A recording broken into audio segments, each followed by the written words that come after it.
Kasi, nang dahil sa, alam mo na, nagkakaroon tayo ng misunderstanding, nadadagdagan pa talagang isipin mo. Di ba sinabi ko naman sa'yo na huwag mo na ako para isipin, tsaka yun naman ako bata.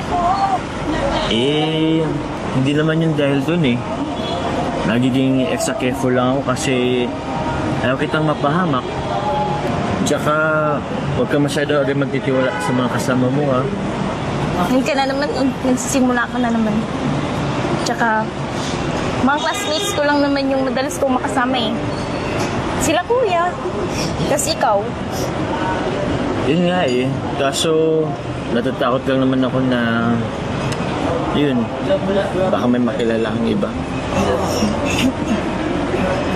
Para naman tong ano, di pa nga, may pangako tayo sa isa't isa. Jump car walang iwanan. Inisip ko lang kasi na baka pagkatapos itong seri, baka hindi mo na ako pansinin. Yun na yun, tapos na yun. Siyempre, hindi naman mangyayari yun. Sure ka ha? Baka hindi mo na ako pansinin talaga niyan.